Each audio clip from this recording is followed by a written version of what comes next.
Good evening and welcome to FTV Sport. And what a transfer window this is turning out to be. Tonight, of course, we have Ollie, of course, we have Adam and Linton. And then Rich is going to come and talk not about North London, but about Everton.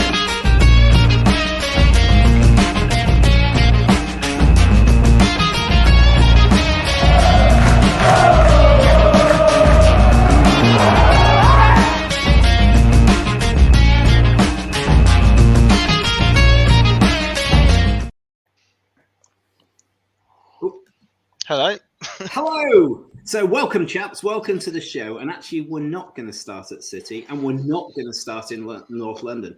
There's too much flux going on in North London. I know Linton wants to talk about his two new signings. And I think we also want to discuss whether they would have been first choice at Juventus. But there you go. But also, we're going to leave Arsenal as late as we can because there's stuff going on there. Will there be a big striker going out? Will there be any sort of striker coming in? I'm worried. I'm worried. It's not a good day. It's not a good day. First of all, chaps, I want to talk about Newcastle. We have this player completed the signing of Bruno Guimaraes from Lyon. Guimaraes from Lyon for a lot of money. I think it's like 40 million.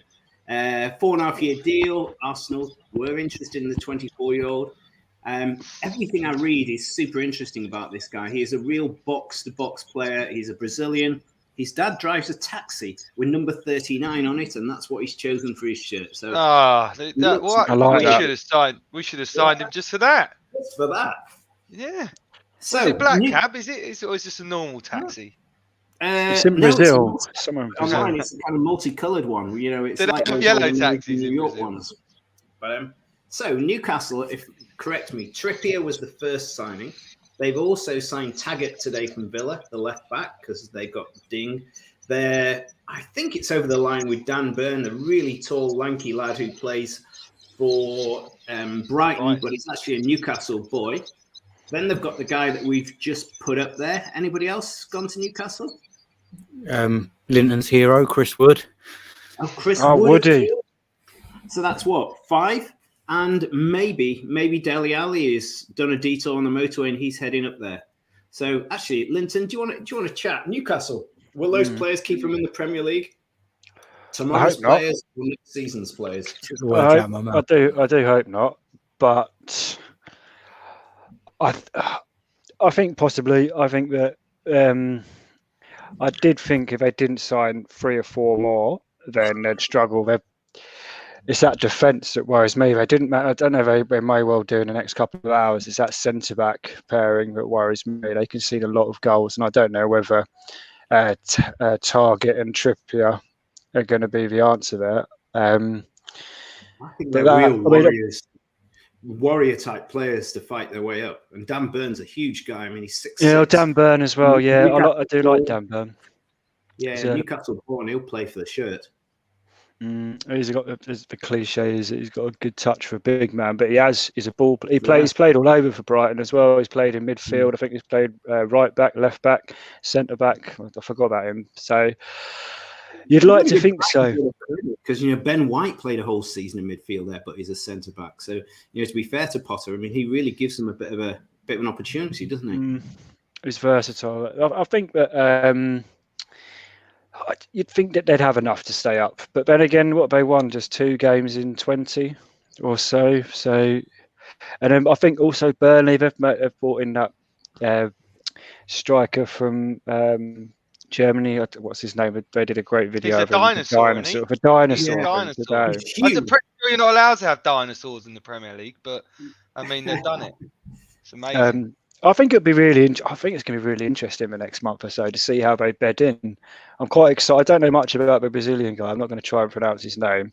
That guy, Bruno. I call it Bruno. Bruno. That's easier. Whose dad has a multi-coloured I'm quite excited. Yeah, so I'm excited to see how he's going to bed in, and there's big talk of him. So I think Newcastle will have enough. They've bought their way out of trouble by the looks of it. But I think that every neutral would quite like to see them fail miserably, to be honest, and get relegated, and they just see what mess unfurls. Injury jinx, Newcastle. Can't seem to play a game without getting a couple of players injured. But yeah, that's my. Let me chuck it across. Newcastle.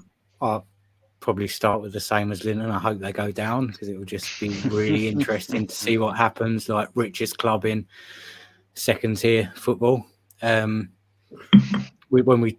they first got taken over, we said that their survival was going to be pretty much dependent on what they did in this window, and I think they've done. They seem to have done good business. Like Linton quite happily shared the release video for Bruno earlier. Where I've, had a couple of little things about that was Arsenal. strange. It was really I don't weird, get why they did that. Yeah, like is there any history with you lot? I didn't really know. I think what they've done is I think it's more to make a statement about where they're going as a club, to make a point of, oh look, he's turned down Arsenal to come to Newcastle because we've got a project here, and it's worth coming. But he didn't turn us down. No, that's the thing. I think some of that money might have had something to do with it. Yeah, and that's exactly it. We didn't want him. If we had wanted him, we would have gone out and bought him. But we don't need. Well, I don't think that if you did want him, I don't think you particularly want to get into a bidding war with Newcastle. You just weren't going to pay over the odds. They paid a lot of money for him. Essentially, he's good. He may be good, but we've seen many Brazilian midfielders come in with a good reputation and fail miserably. 40-odd million, that's a lot of money, and he's on a lot of money each week as well. So we'll see. But I'm quite excited to see how he plays. Do you think that maybe his dad can give up driving a taxi now then? Or is he going to have to carry on? You would hope that he says he's old man, you can retire now. Because I can't imagine that, like... You'd read the percentage increase in salary from Leon is joining, isn't he? And it was like 4 or 5 times more he's earning than Leon. Which didn't say, well, guys, stop the press. Mr. Obama has left the building. He's left the building. He's signed a free transfer at Barcelona. Free transfer. Is it not even a loan? Free. He's gone for. Remember, it could be a Dele Alli job where technically he was looking for a free at Everton, but 10 million after 10 games and more money to come. Yeah. Well, I think from what I've seen, it says that we're meant to be happy with the 25 million saving, which obviously is a wonderful saving. But then the reality is letting him go on a free at this point is just. Okay. Well, I mean, it stinks of us just trying to get him. Everything I've heard today is he's turned up in Barcelona. Neither Arsenal or Barcelona were expecting him to turn up. I'm not sure whether that's true or whether that's just tabloid speculation, as you often get this time of year. But it just I don't know. It just reeks. Like if we've just let him go for free just for the saving, then it is just like a case of you couldn't give him away. You couldn't give him away, and we've just come and done it. What did he do though? This is what I'm really upset about. What happened? I want to know what happened, because honestly, it feels like. If he's just turned up late a few times, it's got to be more than that. It's got to be more than that. It's got to be more than that. You know what I mean? It's like so. You know what I mean? But there's so many different. Even with the international. Dreadfully sorry, chaps, to interrupt your discussion with Mr. Aubameyang. We'll come back to North London. Yeah. That's in Newcastle. That's what I was talking about. Yeah. Rich is on a bit of a timescale, and Rich, welcome to the show. Evening, gents. Times you've been on, you've been down in the dumps. Everton's been getting a kick in, and you haven't had a good word to say, really. So here's your chance. You have a new manager. Here he is. Hey! Super, Frank. Super. And Donny van Beek or Burke is definite, and Dele Alli is fleeted with the club, and there's a couple of fullbacks that we didn't know much about, but they've rocked up as well. Yeah, it's strange the way football can turn in a single day. 2 weeks ago, if you'd asked me, we were facing relegation now. We've actually got some decent options back in midfield. So, as you said, Van der Beek's joined. Dele Alli's undergoing his medical as we speak. We've signed Michaelenko as replacement for Dino at left back. Patterson is back up for Coleman at right back. Yeah, and a new manager coming in. Well, we're actually positive again. It's actually quite nice being an Evertonian today. Woo! This is Rich in a good mood. Been waiting for this. Is Dele Alli definitely going? There's word that Newcastle hijacked the deal. Yeah, I've heard the same rumor, but I've been told that it's still happening, coming to Everton. So, as I said, he's having his medical now. It's a permanent transfer. I think as a footballer, I think that's what you want. You don't want 6 months loan and then find yourself back in the same position come June. He's not gone up there, up to the northwest to sniff after Pep's daughter again, has he? Is that the only reason he's joined Everton, do you reckon? Yeah, it's 40 miles down the motorway. Yeah, it's a lot easier to pester someone that way. So There's something you're not telling us here. What's that all about? Donny van Beek, do you think he'll be able to find his best form at Everton? Well, he doesn't need to find a lot of form to improve our midfield, to be fair. So Doucouré's out for the next 4 weeks. Gomez shows glimpses, but Alan's really kind of, he's a glorified number 6. We haven't got any attacking intent in that centre midfield. So I think if we can get Van der Beek in to kind of anchor the midfield and Ali coming in as that, almost that quasi number 10, then I think that gives us a lot more options. Ali's done though, isn't he? He's done. He might be, he might not. I say we're bringing him in on effectively a free transfer. So we don't pay anything until he's played 20 games for us. So Linton, you're our Spurs expert. Is Ali done? I think he is. I don't know if he's done. He's 25. But I mean, we're talking about moods of a transfer, and I love Dele Alli and always have done. It's kind of quite a sad day for us because Dele's honestly he's got a good connection with the fans, and it's kind of like a bit of an era done with Dele going. He's a wonderful player when he's on it, but then he hasn't been on it for about 3 seasons now. He had his first 3 seasons or 4 seasons of us. He was mind blowing, brilliant, and then the last 2-3 seasons under 3 different managers, he just hasn't quite found that form. He's been in and out of the side. He's been injured, and then I think I mentioned it on Ollie's podcast a few weeks back that it's very much forgotten how Dele last year his home, when his home got burgled, he got essentially got tied up or whatever, and apparently that affected him massively personally. I mean, it would do, if you're in your house and then some armed guys come in. I think he had a knife at his throat or whatever, and it shook him up. That didn't help. But is he done? I really want him to do well because I love Dele Alli, and I think I hope that if he has a run of games and he stays in the side, then he'll be a good player.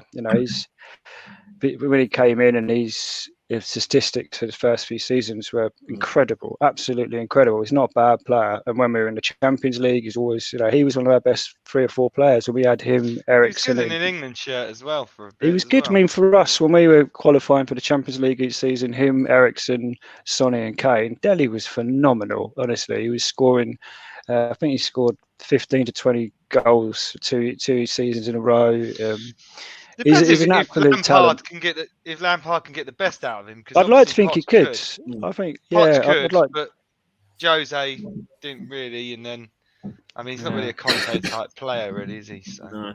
Do you think he's one of those players who needs an arm around him? Potentially, but then he did that. I don't know about an arm around him, but if he's worried about burglars and he's moving up to Merseyside, he's going to need a bloody big dog. No, it's all right because Duncan Ferguson. Wow, he's gone there. Has he gone there? No, he'll get all the support from Duncan Ferguson. Didn't Duncan Ferguson give someone broke into his house and he caught him, didn't he? Would give him a beating. I think it's not exactly an oasis from burglary murders. This is a side of the aspects of the transfer we did not look at. His psychological profile about getting burgled, tied up, and getting done over. Now you're right. The statistics do say that it happens up north more likely than it does down south. So. Maybe it's something to read. The thing into. is, as well, I sympathise with Dele because that's a horrible thing to go through, but it doesn't explain the 1.5 years of poor form before that, does it? Oh no, this is it. My only question. He had a lot of things going on. Who knows? I don't know. And he had like a messy breakup, and whether stuff weren't. He didn't have his mind focused on football. That's what I'm trying to say. So. I really wish Dele does brilliantly up there. Also, I think another interesting thing I was reading just before I came on was how this free transfer is really quite interesting. So because I think Everton if they had spent £3 million, they'd have gone into breached their financial fair play. Yeah. So that's why if there wasn't a fee up front. So there's these add-ons, and there's 20 games. There's surviving relegation. There's like some really bizarre add-ons, but it'll all add up to a definitive amount in 6 months' time. So there is a fee there, which when I read it, I was like 10 million for fucking Dele Alli. It's like you're having a laugh. I thought there's no way. But I really hope he does well. And go for free. Well, that's his wage, isn't it? I'll get Mac Toon, the chairman of Man City, on the line. You got any spare brown paper bags to lend Everton to get around the back? I think we just need their lawyers rather than their brown paper bags. It's not the money we're spending; it's getting around these regulations. But actually, surely, I mean, joking aside, someone's going to pick this up now because there's a loophole in fair play. Same with Barcelona, and that if they take Aubameyang on a free, and Juventus, like they're signing everyone, and aren't they meant to be like getting banned from transfers because they did dodgy stuff? Quite a few transfers. Who was reading? And Man City, you can't say anything, Ian. Man City started this whole thing off. Juventus, the guy they've signed from Florentino, if I'm not. Their payments are based over 4 years. Yeah. So I'm talking about, Ian, when you mugged off the league by spending any money you wanted and then got away with it, basically. But if you're the richest man in the world, you're going to invest in a club with the best supporters in the world because you want guaranteed revenue. So you go to City. Well, it depends what your ethics are like, really, doesn't it? You know. But just back to Evan, though, what you were saying on Van der Beek, like my father-in-law's a Man United supporter, and we always talk about him. And all season he's been saying, and when the games I've seen him play, I think he's quality. Like before he comes to United, he was one of the most promising players, like young players in the Dutch team. And I think, my father-in-law was saying he's had he's played like 70 minutes or something since he's been at United, which is crazy, really, considering you've bought him.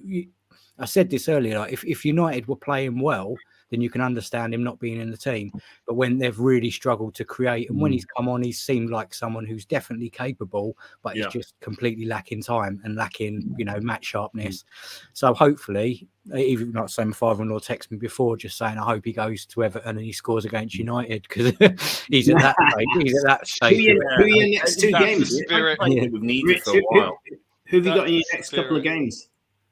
Oh, yeah, good question. So we've got Brentford in the Cup coming up this weekend. Then we've got Newcastle, and then we've got a run of absolute buggers of games. Okay, be interesting. At least on a positive, Van Beek and Ali should go straight into the side because of the injuries. So, at least Van Beek will get off the bench. You would have thought so, yeah. And you'd hope that the pair of them would offer more goals from midfield than we've had recently. Yeah. I think that's one of the areas we've been struggling. So, we've had Lewin out for 4 months, and the goals just haven't been there. And he looked okay when I was watching him. He looked like he'd not lost that much while he'd been away. No, he was rusty in his last game. He was really rusty in his last game. He needs a month and regular games to get back up to full fitness. But he also needs better service, and he hasn't been getting that. Rich, anything else you'd like to say about transfer window or Everton? Because I know you're on a limited timescale. It's nice to be able to kind of think positively again. I mean, in terms of Frank Lampard, it does feel like we've appointed potential rather than the finished article. But he's going to get back to, he's got a good focus on developing youth. So, wait and see what the future brings, and hopefully he'll stay with it. Good luck, sir. Good luck. And stick around if you wish, but I think probably the next question I want to ask everyone is their views on Ramsey. Aaron Ramsey, I always thought was a fantastic player. Juventus on like 300 grand a week. I never thought he was going to go to Scottish football. Thoughts, chaps? I love Aaron Ramsey. He's always been one of my favourite players. Even like the season before he had his brilliant season, had loads of Arsenal fans criticising him, and he was very much the Xhaka of that time where he, just couldn't do anything right, even when you could see what he was trying to do. And I think he's quality. Obviously, like a lot of our players, he suffered injuries, impact injuries as well, and that's kind of like caused a lot of problems for him. As another one of those players that I would love to have seen play without having any career injuries, because he was a great player, and he still is a great player. You look what he does for Wales. People talk about Gareth Bale and that, and obviously Gareth Bale is a special player. But when you see the dynamic of that team, even in the tournament when Ramsey was suspended, that's when Wales didn't look the team they were. Going to Rangers, it is a weird one. I like to think in my head that he spent 10 years at Arsenal. I don't know whether it's that long, but he spent a long time at Arsenal, from being a very young player. I like to think that maybe, because I heard Wolves wanted him, I like to think that maybe he just didn't want to play for another Premier League team. That might not be the case, but it's not. Other players have done it when they've been offered. Beckham was a classic example of someone who was, he offered Premier League loans every season when he was in the States, and he, that's why he went to Europe, because he said he just didn't want to play for another Premier League team other than Man United because he's been there for so long. But it is a weird one. But again, I think he'll probably flourish, just to get some game time. And when he hasn't been playing, even if his confidence needs a bit of work, then you put a player with his talent.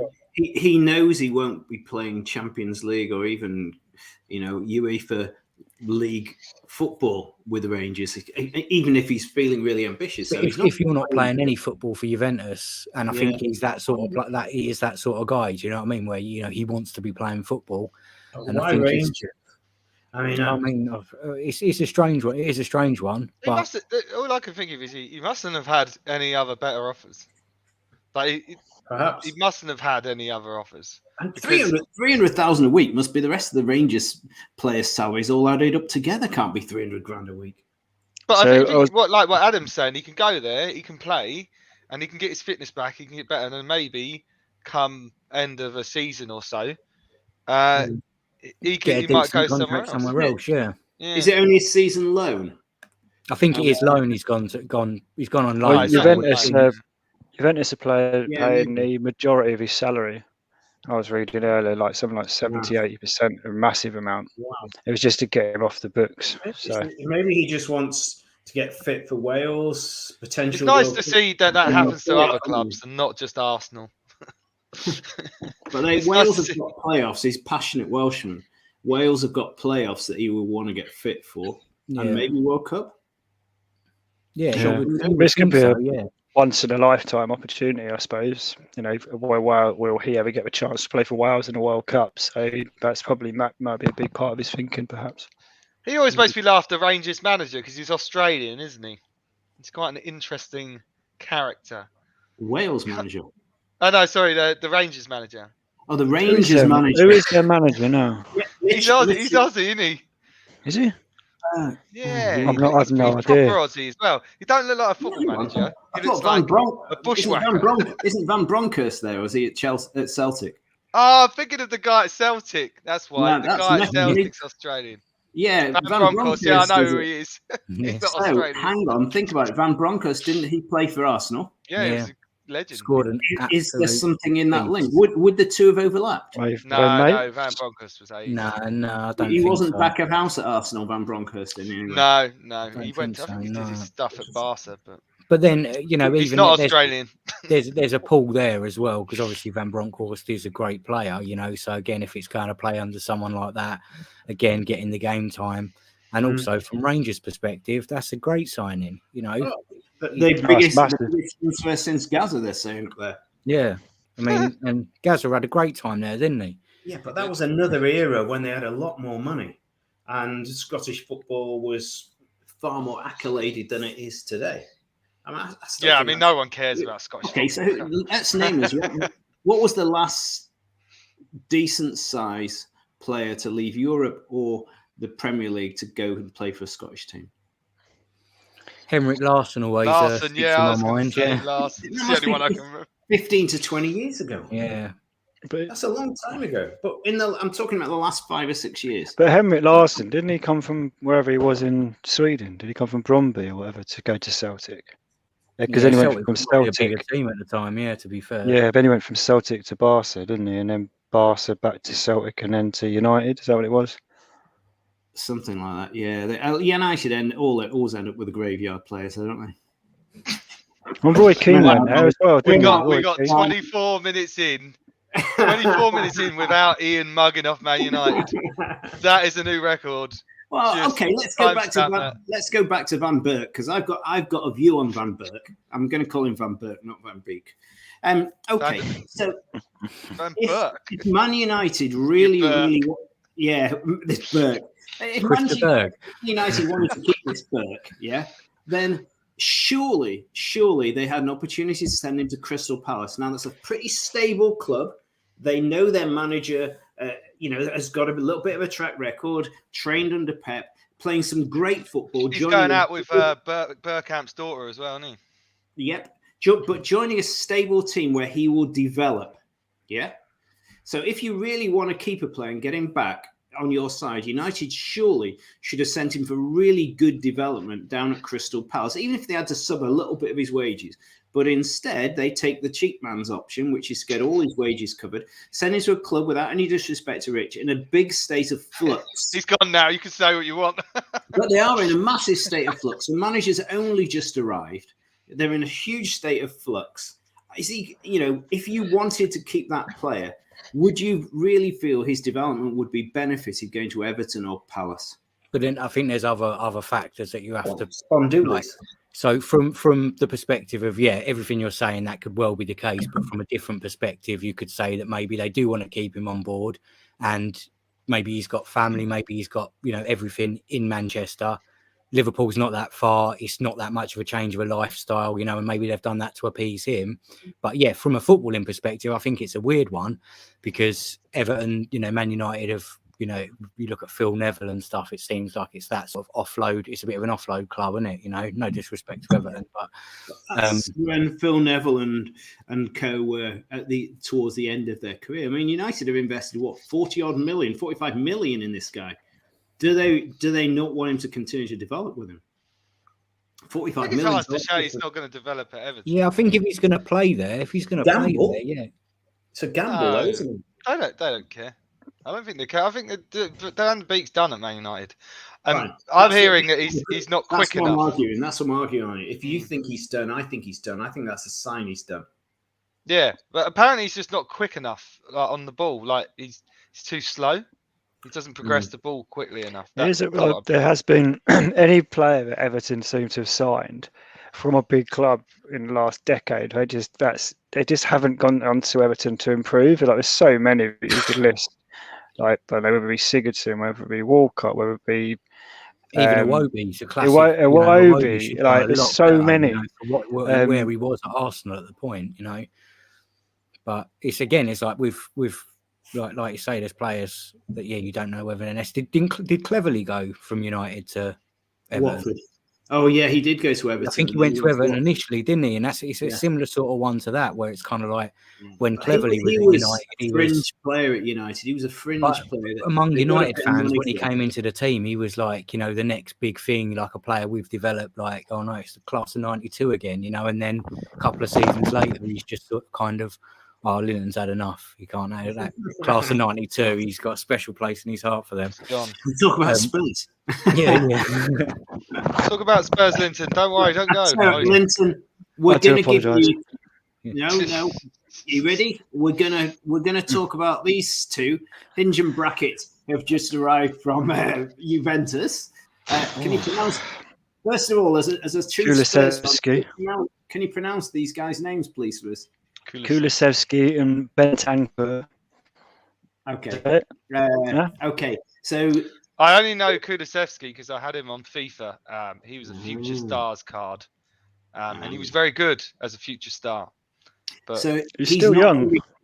He's young. Loan deal of 8.3, and then I think they've got to add another load of money on the end of that. And Bentancur comes for 21.5.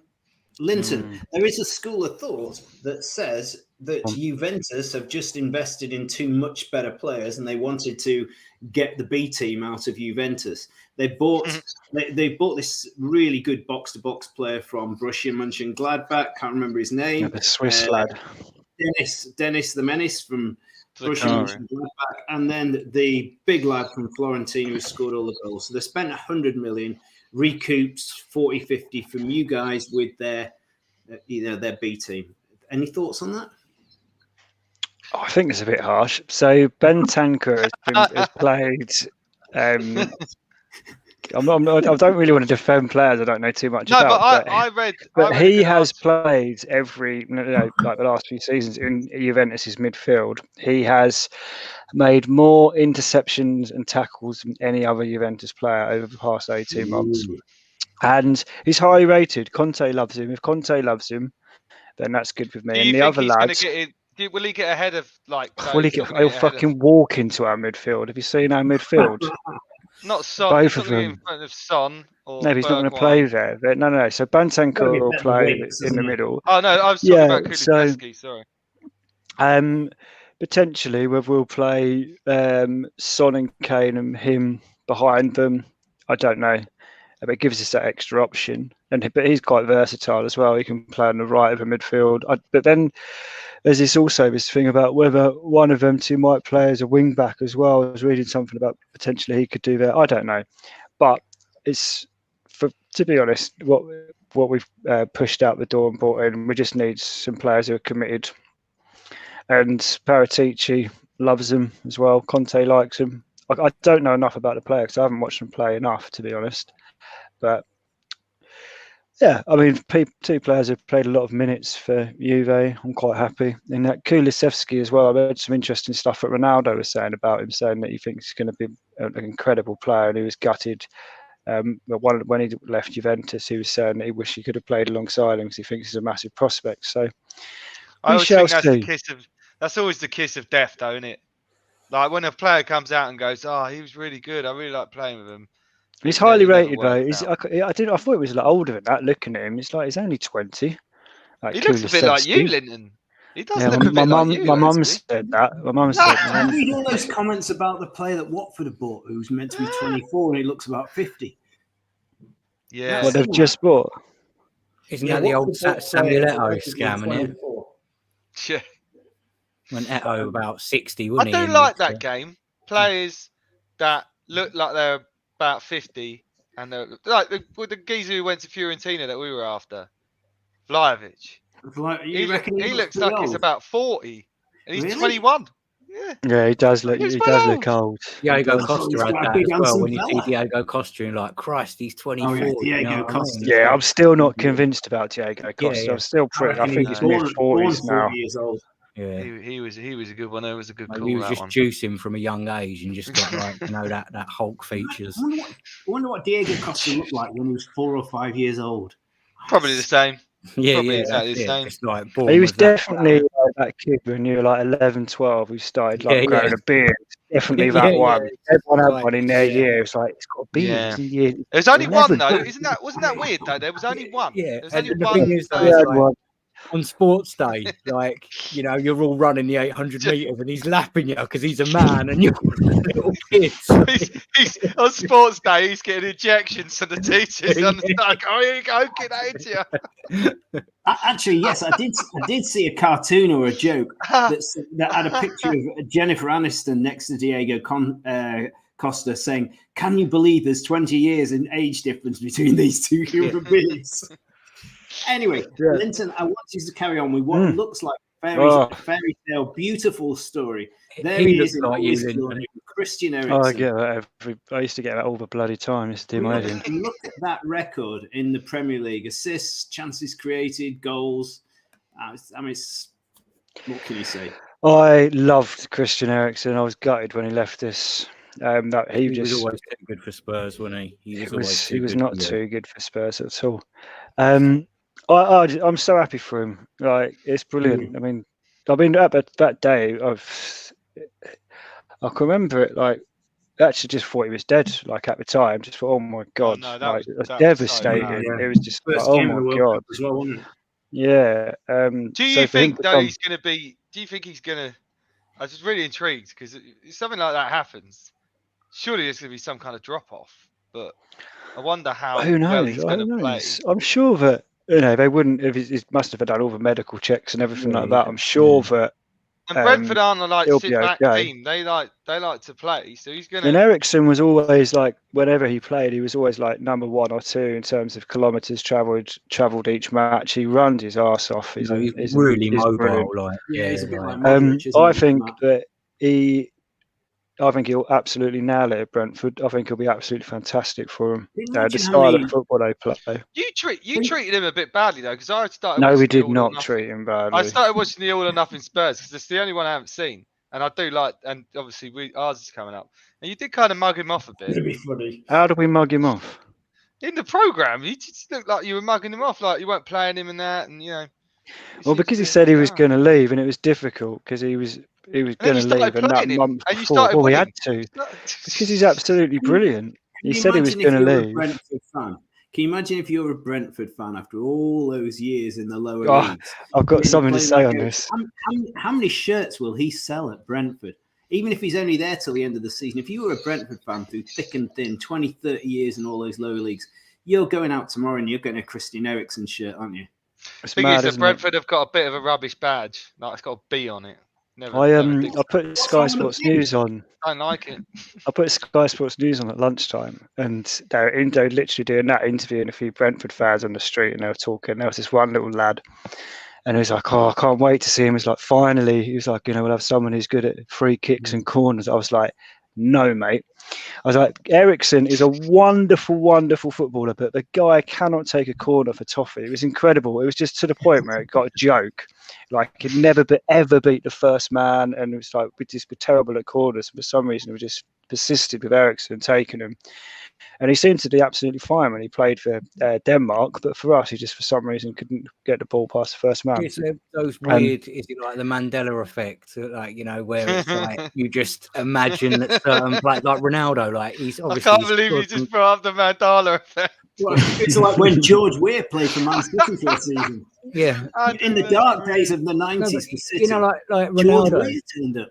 No, I get it. I get it. There's Mandela effects big in my house at the moment. Yeah, like everyone seems to think that Ronaldo's like brilliant at free kicks, and undoubtedly he has scored some amazing free kicks. But his free kicks to goals ratio is really low. Do you know what I mean? And that's it's probably better than Harry Kane's, to be fair.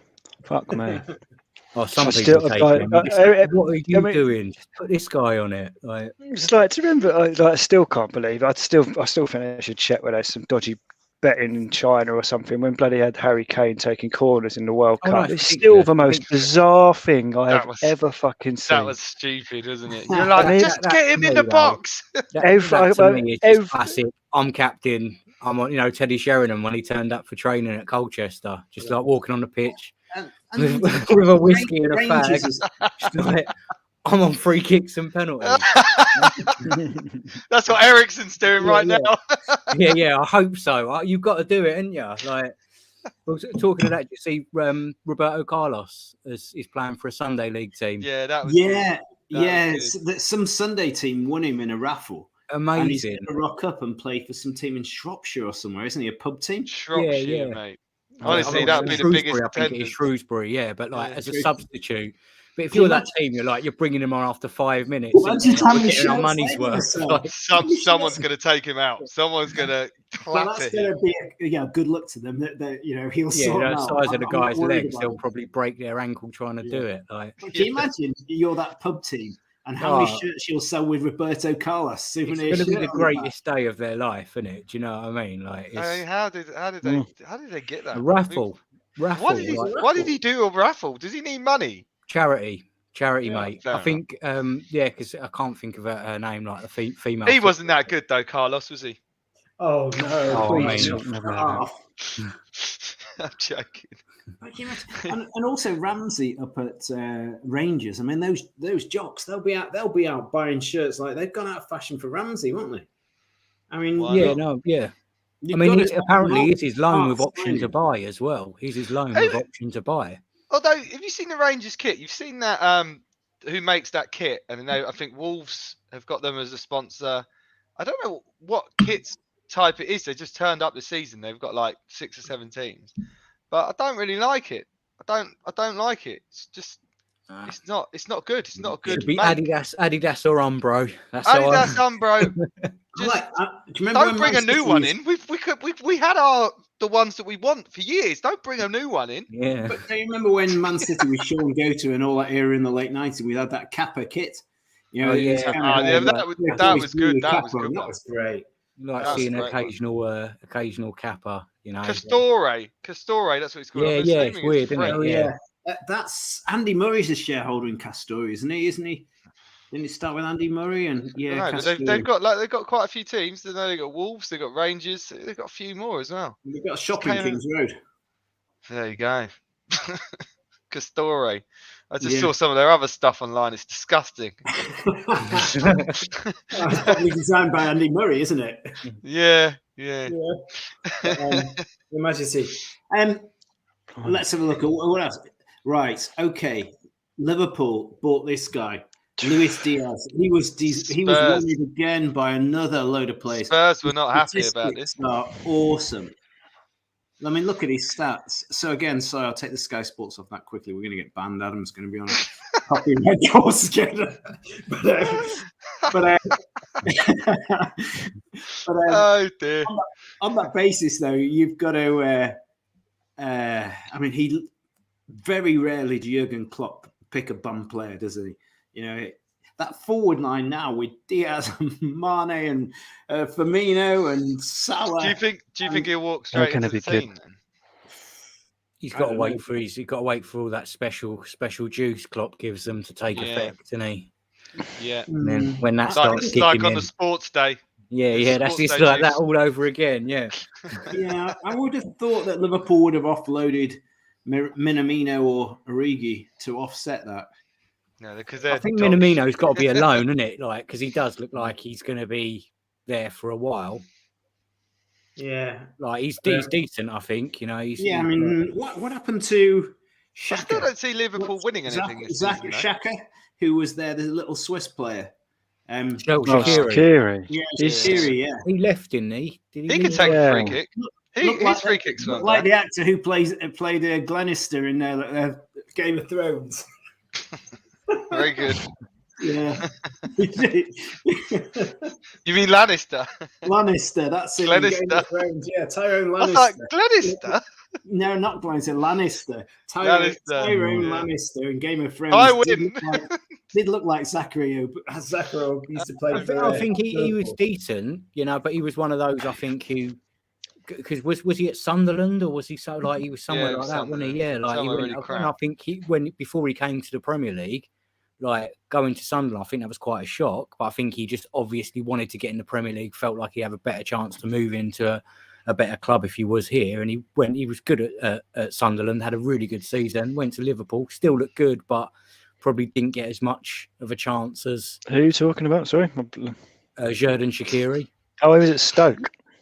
Stoke, yeah, that's it. Yeah, same kit. I apologise. He was there for a while. Was there for a few seasons at Stoke? Yeah, he was. And I think he was probably expecting to be there less time because even before he came there, I think everyone knew that was like a really, you know, that was a bit of a marquee signing for Stoke at the time, wasn't it? Because he weren't, you know, he was a lot more attacking and, you know, a lot more creative than you used to seeing at Stoke. So, I mean, I'm pretty sure he's got a Champions League and a league medal. Was he at like Inter Milan or someone? Yeah, he was at Inter. Yeah. But he had a good team at that point. He definitely left. He did leave. I can't remember where he's gone, but he did leave. He always plays really well for Switzerland when they're in the Euros or the World Cup or whatever. He really turns it on. But then so does your mate, Granit. He always looks like bloody, I don't know, the best midfielder in the world when he's playing for his country. Yeah, that's because he hasn't got Premier League refs sending him off for breathing near people. True, it's true. It's the Granit Xhaka complex. Yeah. If Liverpool are going to catch City, this lad's going to help them out, isn't he? You know, I get frustrated where if Liverpool beat City in the return fixture, there's only, I can't remember, 3 or 4 points between them. And, you know, City are capable. They've got to go to Spurs. You know, and there's some... No, that won't be hard. No, we're playing it, mate. We're playing it at your ground. So... Yes. They beat you. They beat you, Ian. Don't forget that. Well, Spurs are on for making the double over City this season, but you know that's all it takes. And yet, I haven't seen. You know, City have bought a player. We'll talk about in a minute, Alvarez, but he's not joining till next season. You know, really, we're devoid. We're starting someone else as well. Let's not talk about him joining till next season. I don't think City have bought anyone else. There was someone that just came up on my phone. Oh, he was that a really young Hungarian lad. Yeah, young Hungarian guy, but he's going to get loaned out to somewhere else. But there's no left back, you know? There's no left back. You know, even in the Champions League, Walker's banned for 3 games. That means that Cancelo will play right back. So, what, we're going to have Zinchenko at left back in the Champions League? Third world problem. You're in like a unique position as well where you know... Yeah, I was going to say... Compared to other clubs who are like, oh, we definitely need to make a signing with where you are, even though you are probably missing a few players, like in a conventional sense, like you haven't got an out-and-out striker. And, you know, you mentioned before the left back. I still think it's one of those where it's kind of like you've got good enough players to cover, even if they're out of position, that it's unlikely to cost you the league. It's going to take you losing it rather than someone taking it off you. Do you know what I mean? You're right, but Liverpool's statement there, whether if this lad Diaz, obviously he can play in the Premier League, he may well be cup tied in the Champions League, not sure, but you'd want to nail that Champions League this season. You'd want to make sure Liverpool didn't surprise you in the Premier League. To buy a left back at 30 millions maybe, just to show that side of the picture. I would have done it. It's surprising that they didn't, considering what they usually do, because they're not usually shy about signing players if they need them, are they? He obviously thinks he's got enough cover. He obviously thinks he's got enough cover in the squad. So, here's our man Julian. Here's Julian Alvarez from River Plate. I hope absolutely he's the real deal. 17 million. I was going to ask you, if you've watched some of his videos on YouTube, some of the goals he's scored are ridiculous. It's got I don't know how old he's, but his scrapbook of absolute world is incredible. But those videos, mate. I don't watch him anymore. Today's his 22nd birthday. I don't watch those videos anymore. South American players who've never played in Europe are a bit of a risk. Diaz. Martinelli. Yeah, I think Martinelli's a great example of like a young player. If he's got the right Did work he come straight out of South America or go to a European club first? I think he came straight to us from Brazil. Definitely. He's our only bloody hope. I'm pretty sure. He is good. I think with the younger players and the attacking players, I think it's a lot safer, a lot more of a safe bet to bring them straight in, because usually we're like the young Brazilian players and young South American players. He's Argentinian, yeah. Mm. Back at left back, City could have gone to Arsenal and bought either left back from Arsenal, and surely, like when Villa offloaded Taggart because they got Dean, if City had offered 25 million for Tierney, surely Arsenal would have taken that, wouldn't they? I don't think. No, not for Tierney. I mean, like realistically, though, come on, I think with certain players, we're like a low. Where we City watched Tavares when he was in Portugal. But when you look at the prices of other players, like you something like that for Tierney would be ridiculous. I think that's probably about right for Tierney, for like 25 million. Yeah. Honestly, I think that's crazy. For a player of like his quality, and like £25 million more than Chambers. Yeah, I mean that's nuts as well from my perspective. I think he's like. I mean, I don't even know. I don't even know. I honestly, if we don't sign a striker, we are a joke. I'm not like. It doesn't look like it's happening. I'm not a Tottenham fan. I can say when Arsenal are a joke, Tottenham fans will always be like, "No, we're the best team in the world." We are. Why didn't you get a bean for Callum Yes, you Chambers? do.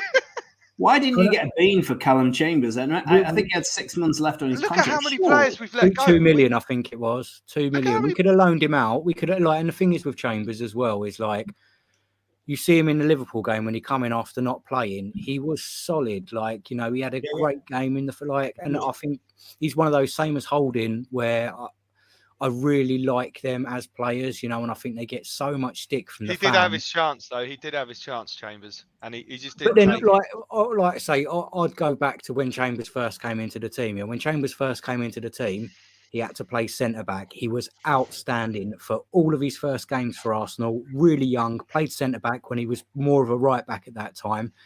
Got called up to England, got put in a right-back position, had a nightmare. All of a sudden, he's shit, he's a joke, he's this and that. We talk about confidence, and I think it's one of the biggest things, for players. And Chambers, he's had injuries, he's had all of the same things that most players go through. But I do think that he had a lot of potential. I said a long time ago, when we were having issues with David Luiz, when we've got like Mustafi, when you've got these guys that are not going to be there for the long term, are making mistakes. If we'd have put Holding and Chambers in that centre back pairing together 5 years ago, they would have been one of the most solid centre-back pairings in the league by now. I guarantee it, because they'd have had all of that time together. Surely Arsenal must know that. I mean, I'm just looking now. Every report you would think so. You would think so. Every report I'm seeing says Chambers left for nothing. Zero, zip, nada, zip. He didn't. It's 2 million, I think it was. His contract was out at the end of the season. Ex-England international that Arsenal sell to Villa for nothing. Well, look, we're making up for all of our bad transfer business for the last 5 years. And don't get me wrong, I feel like Chambers had to go. I feel like Maitland-Niles had to go. I feel like Mari. I feel like all these players had to go. But when you're not bringing anyone else in, yeah, I like Maitland-Niles. I want him to go to. I want him to go to Palace. Like, we have a right back and midfield crisis. We could have kept him for an extra 4 weeks before letting him go. Yeah, I mean, Maitland-Niles for me is a weird one because he deserves more playing time. He's one of the most versatile players in the league. He can play either wing. He can play right, left back. He can play centre midfield, and he is a quality player. And I think that's Arteta said that he just couldn't keep him waiting any longer, and I think that there's probably been the last 2-3 windows where there's been talk of teams wanting Maitland-Niles and we've not let him go, and he's just still not been given a full opportunity. So I think, as Ollie says, we kind of had to let him go. But, talking about left backs as well, would you have taken Kolasinac on a free as cover? Don't forget anyone. You got to be mad. Not unless I was getting mugged in a car park. But again, this is what I'm saying. It's like, I don't know what we do to players, but Kolasinac, when he came to us from Schalke, we got him for a free. He was a brilliant defender in the German league the year before. When he first came to us, first year, he was outstanding. He was really attacking, scored goals, created a lot, and was like a real solid player. And then out of nowhere, there's just like he has a little bit of has 1 or 2 games, well, probably only 1 game where someone just makes a bit of a fool of him. And then all of a sudden he's shit and he's, he's not good enough. And it really annoys me because a lot of it comes from our own fans as well. And, from 1 week to the next, you've got this, Xhaka is a prime example of that. I know he's really mixed, but for me, he's a quality player. He does make stupid decisions, but it's undoubted he's better when he's been in the team than he has been recently. But, people will just hate the guy and just, has one bad game and it's like, oh, he's got to go. He's not good enough. And it's like, well, how can you want... I don't know, though, Adam. Players? I mean, Kolasinac, he wasn't good enough. But then I don't know. I think, like I say, when he came to Germany... Remember that mistake he made against Spurs? He had a good first season. No, but he had a good first season. But I think, like, it's really, he's not like an Andre Santos. He's not come in and just, I forgot about him. But he's not come in and just been a nightmare. Yeah. He's come in and he's shown promise. And it's like, with different sorts of transitions, when Emery comes in and that, we've got other players, like we've discussed Pepe, we've discussed Guendouzi, let's talk about that are out as well, Pepe. That are kind of like a mate of mine, Ian Gardner, a Scotsman, is asking, what about Jack Wilshere? He hasn't been signed on any contract, hasn't 100%, gone anywhere. I'll take Jack Wilshere. He's not good enough. He's not good enough. He's not good enough now. Yeah, it would be lovely. But I would still take him back. The club make better decisions now than they did back then, which is good because I believe that if someone's not good enough, they ain't going to take a chance. But I don't know whether it is a case of they're not good enough, Ollie. And I do agree with what you're saying, but I don't think the club was always making bad decisions back then. I think there's so many more factors playing into it. Like I've said, the overall perception, the criticism of certain players, the confidence issues with certain players, and what it is to be at that level. And surely that happens at every club, though. The other player that he reminds me of a little bit is Ross Barkley. He's still at Chelsea, isn't he? I thought he would go on somewhere else. We're getting Ross Barkley's another one. Twitter but I think even if you take the Forest game that we played terribly, we couldn't string a pass together, and no disrespect to Charlie Patino because obviously he's a young kid, but I feel like he's thrown to the wolves in a game like that. It was clear that he wasn't getting on any, even like there was times when Holding was playing really intelligent passes into the middle of the park and Patino just weren't switched onto him, and it's making it look like Holding is, making bad passes, whereas he's been making those passes when he's played in other cup games. I think he's a good player. And then for me, in a game like that, if you got Jack Wilshere or someone like that on a pay-as-you-play contract as backup, he's running that game. He doesn't need to be super mobile. He just needs to sit in the middle and string things together. And there's pretty much, not many players that are better. Tomiyasu is injured for a month or so. Is that right? Yeah, he's out. Yeah. What now is? I don't get it. Why wouldn't you keep the cover on that side? We've got Cedric. Well, I thought he would go to a European club. I mean, he's a European Cup winner with Portugal, isn't he? Champions League winner, Cedric. Mm-hmm.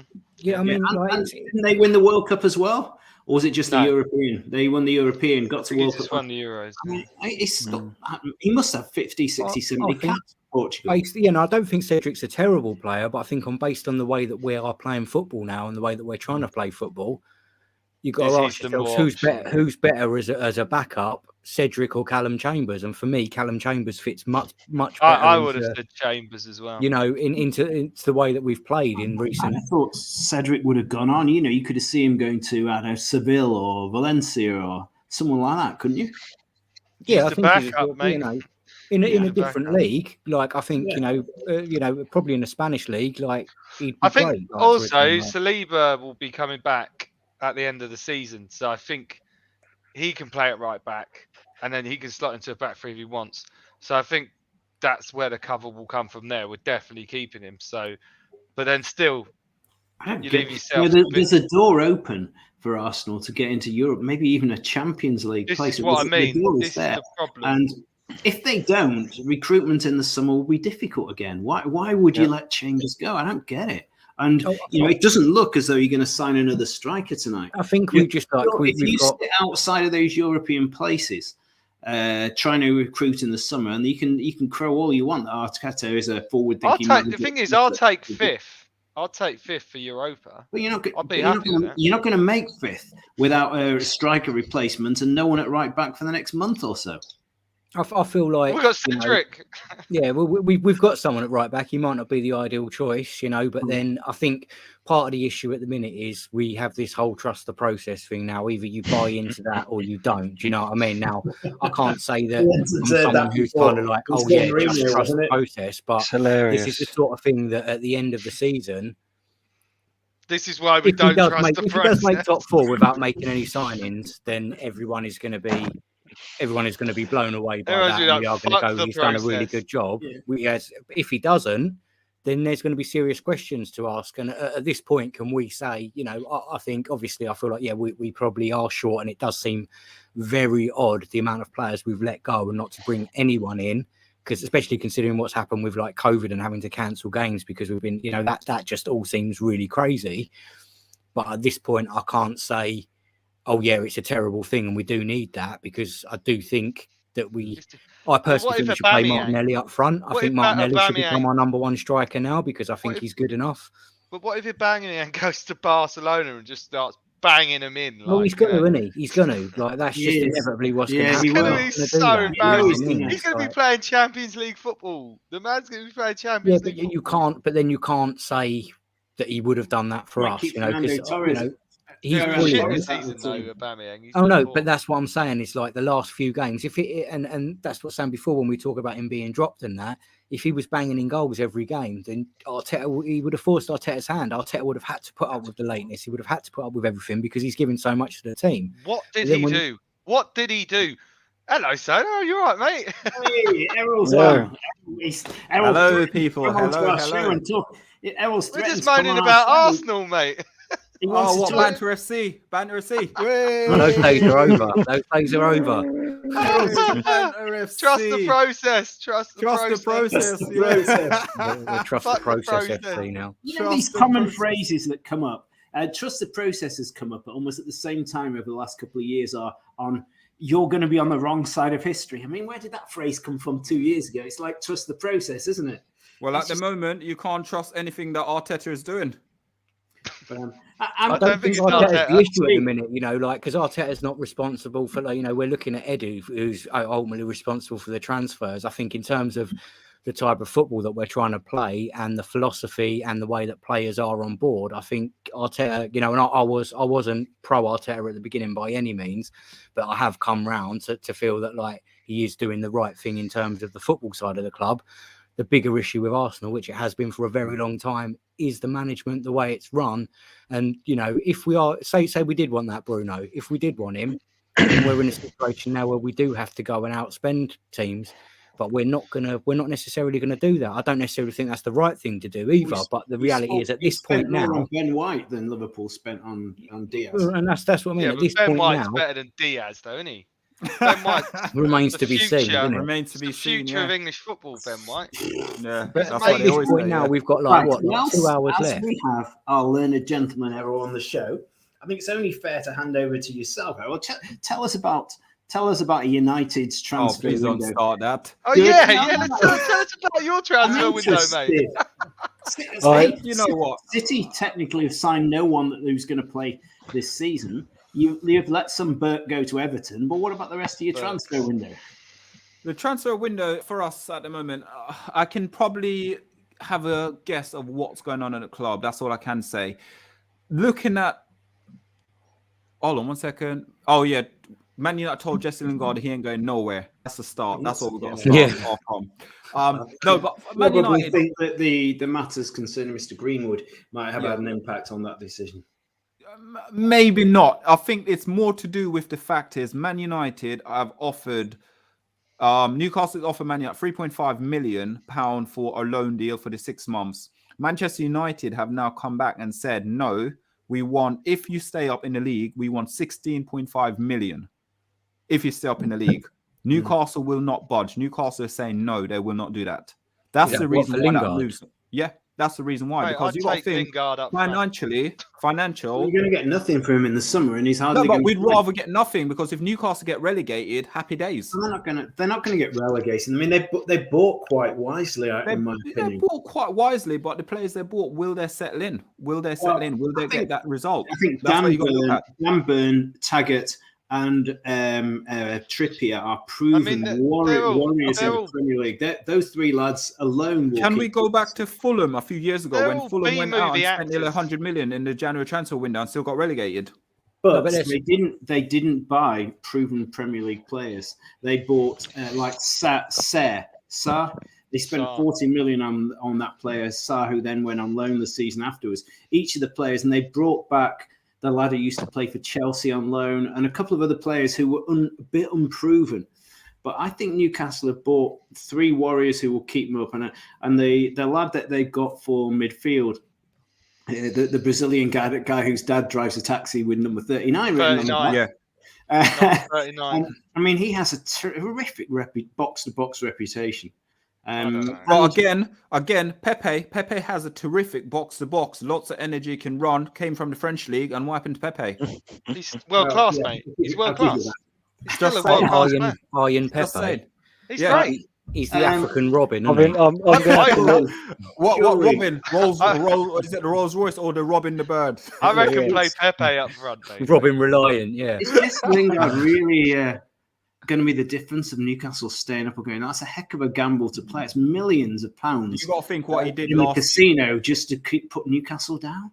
No, but you got to think last season the effect he had on West Ham last season. He was the best. He was the best player in Europe that half of the season.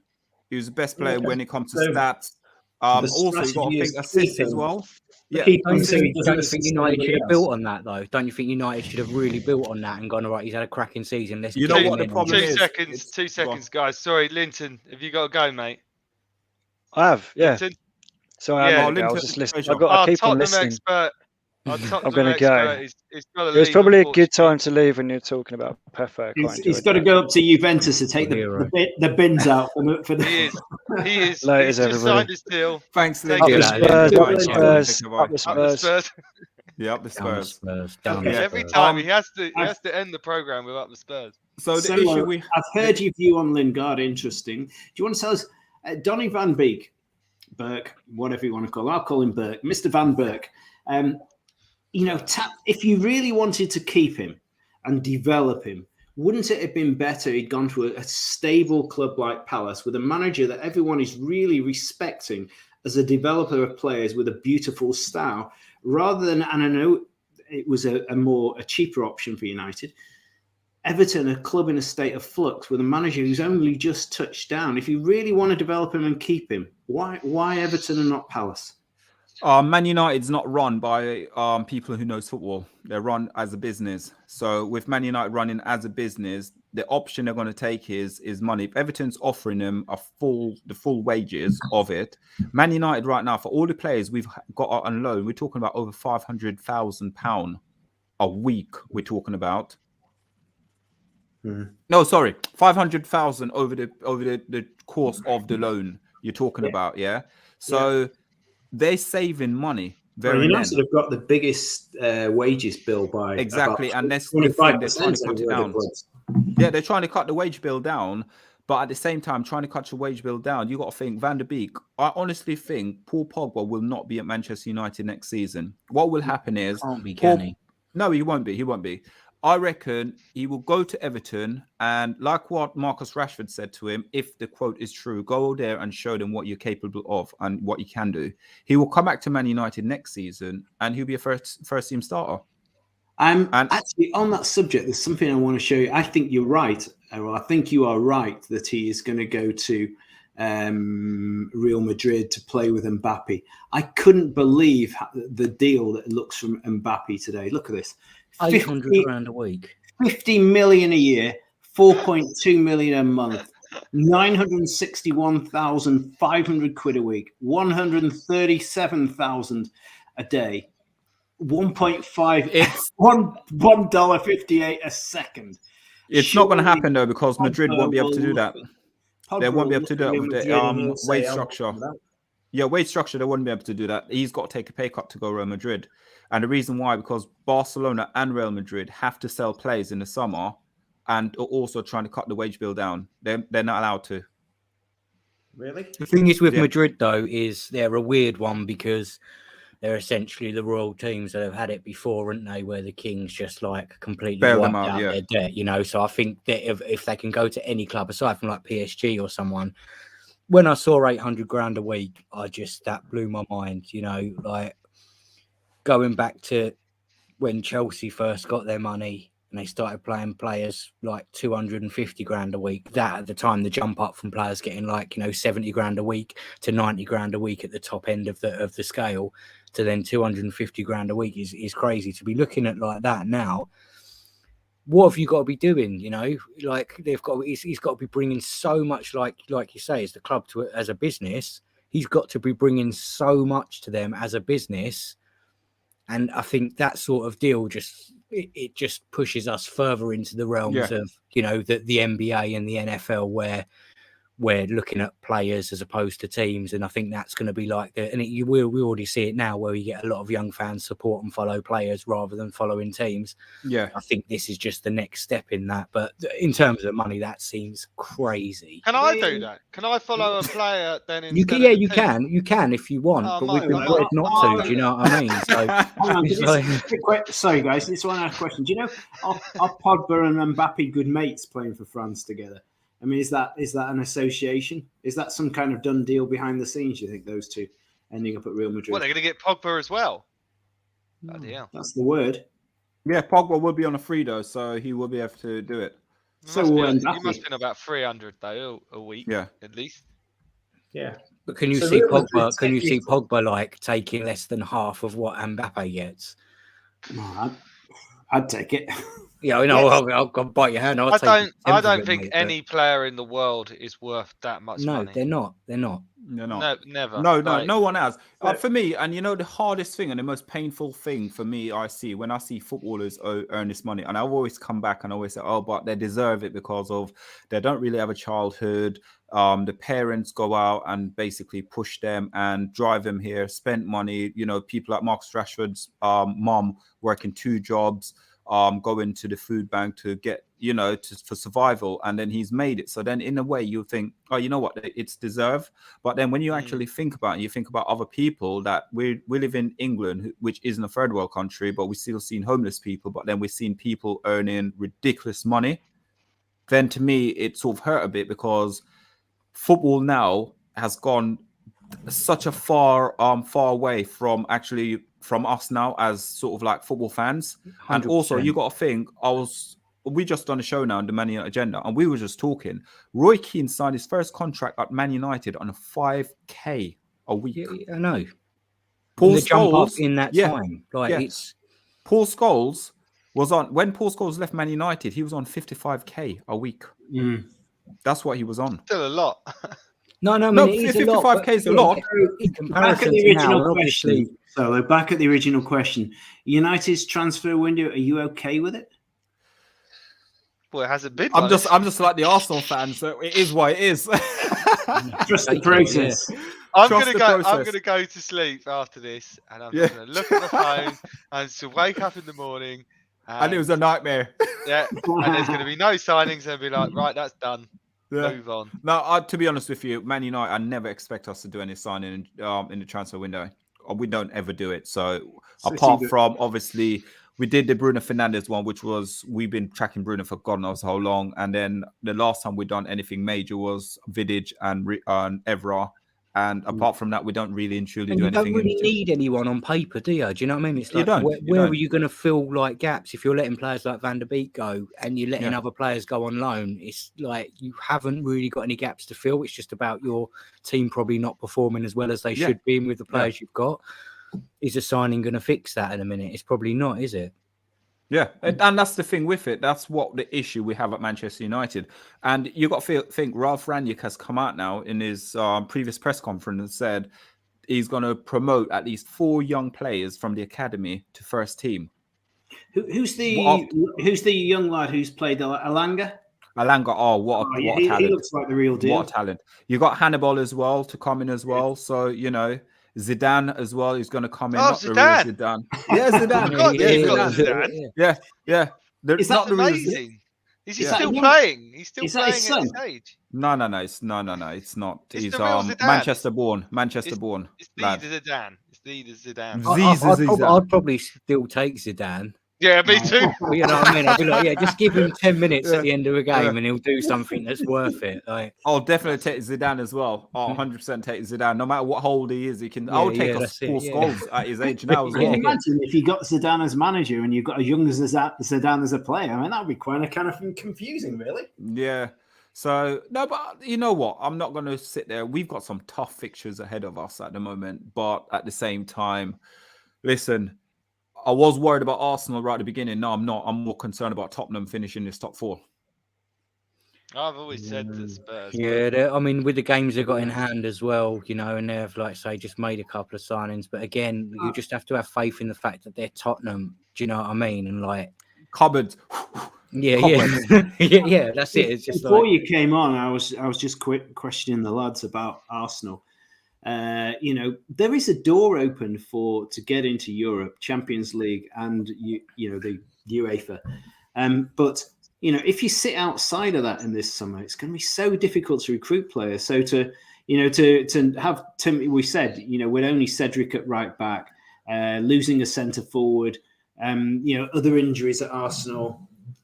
You'd have thought they would have gone out to put themselves on the map to get in Europe so they could open the door in the summer. And again, for United, you know, if you just do a profitability exercise, just the danger, the risk management of finishing outside that top 4, surely the risk management would have pushed you to buy, I don't know, the lad like Liverpool have bought Diaz. Not that Liverpool need another bloody forward. I think that's a little thing. So, you know, guys, breaking.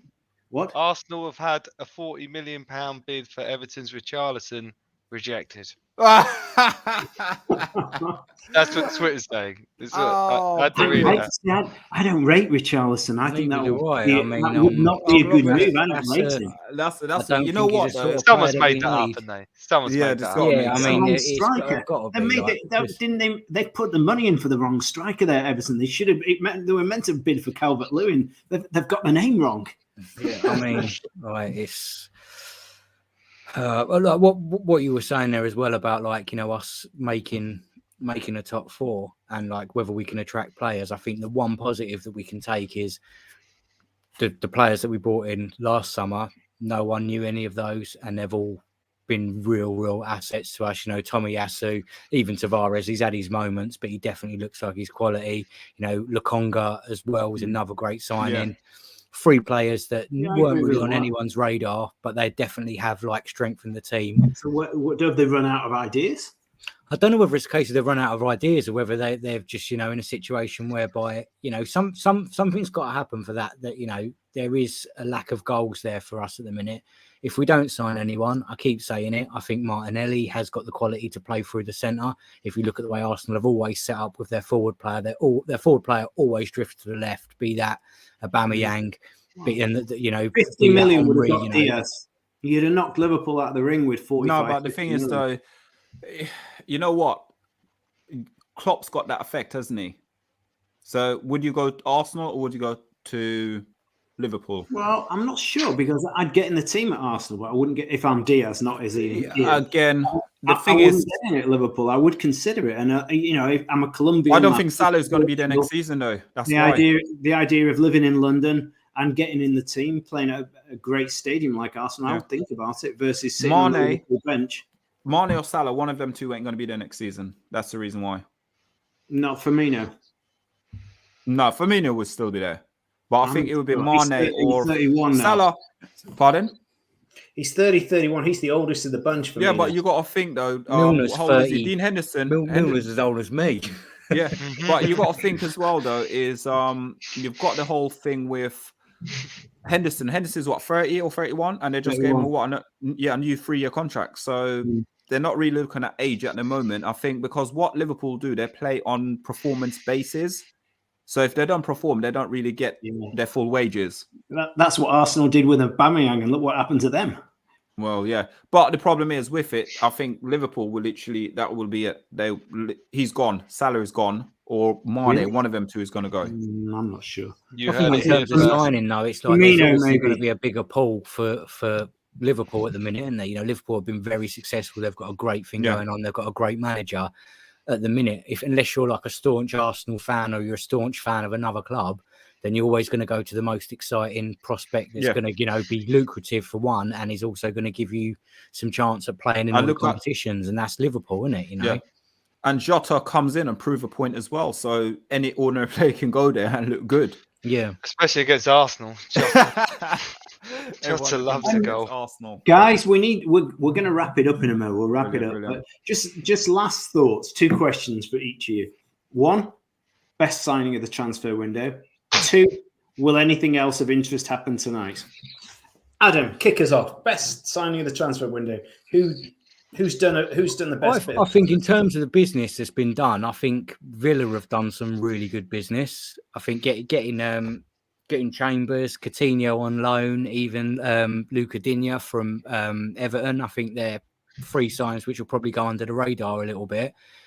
But I think Coutinho at Villa, that could be amazing for them. Do you know what I mean? Like, just if he gets him into a European place for next season, and you know, like, I think that's probably the standout signing for me. Like of the teams that I've of the players that have gone to places, he's the one that sticks out most, I think.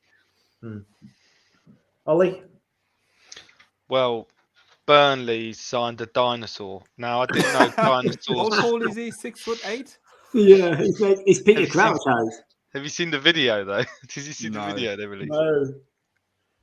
No. It was a Jurassic Park take on it. It's pretty special. I didn't know you could have dinosaurs in the Premier League anymore. Guys, Roy Hodgson's back managing, so you obviously can. Jump off, Ian. Okay, cheers. Thank you so much for joining. If you want me on your show, give us a shout. Okay, brilliant. Bye. Bye. Finish off on the dinosaur. And yeah, what was the second question? Do you think there'll be any more business tonight? Yes. Dele Alli hasn't finished yet tonight, has he? Yes. Apparently Newcastle aren't hijacking it now when he's with Everton having his medical, and it is going to go through if his medical's passed. But I don't know whether there'll be any more business tonight. I think it's unlikely. Dele Alli and Van that Persie in midfield, that'd be interesting. There's always usually, you know, a couple that happen after. I think Arsenal are in a situation now where they're either confident that, you know, they've got enough cover and he's got a plan, or they're panicking and they're going to get someone. So if that's the case, we're going to get someone shit, or they're going to have to break the bank and just bring in someone brilliant who no one was expecting. The player I thought would move was Dembele from Barcelona. And now they've got Aubameyang. Not interested in Arsenal, apparently, though. Not interested in Arsenal. Are there any conversations going on? Chelsea, maybe at the last ditch? Because if they've taken on the salary of Aubameyang, surely they're going to want to offload Dembele. Surely. I reckon they've well, if they've got him on a free, then they're not worried as much about the salary, are they? You know, like, because they've pretty much got him on a. So, like, the wages are huge. They're still going to have to pay his wages. No, but that's what I mean. Is like that's always the benefit of getting a player on a free, in it, because like you can then give them more wages than because you're saving it in the actual transfer. They're going to have to balance, aren't they? Going to have to get rid of Dembele tonight somehow. Yeah, it'll be interesting to see whether he goes. Like, I don't think he'll come to Arsenal, but I mean, I'll take him just for having Chelsea on a free transfer. You can see it, can't you? 11th hour. Yeah, he's going somewhere. Yeah, I think didn't he work with the Chelsea manager somewhere else, or did he try and sign for PSV? I think that if I was going to put any money on a last-minute transfer, I'd say it would be there. Dembele on a free to Chelsea. That would be my view. But I just want to reminisce about. I think Christian Eriksen playing for Brentford. What a wonderful story! And you know, for me, I'm going to tune in watching Brentford games just to watch Christian Eriksen. I think it'd be. I'm gonna boo him because he used to play for Tottenham. You're gonna watch Rangers? Yeah. I'm just gonna. I'll watch Rangers. Yeah, I'll support Ramsey. He's a good lad. Can we get any Scottish football on our telly? I haven't seen it on, actually. I haven't seen it for years. I think it's on Sky. I just don't think it's advertised anywhere near as much. No one wants to watch it. Well, I would have watched when Gaza was there. Are they still in Europe, Rangers? Yeah. Are they? Yep. I think so, yeah. They're in the Conference League or something. Mm-hmm. Okay. Cool. Well, chaps, thank you very much. Sorry it hasn't been such an eventful transfer evening for your club. And, you know, I really do. If there's, you know, I like Arteta, I like Arsenal. I hope you sneak a European place. And I know we said stick with the program, but Arteta is trying to replicate what Pepper's done. Young players that he can mould, moving at pace, etc. I just hope it's enough. Last time we weren't expecting anyone, we got Mesut Ozil, so fingers crossed in the morning. There you go. That's what we need. Cheers, guys. Thank you. Take care, yeah. Let's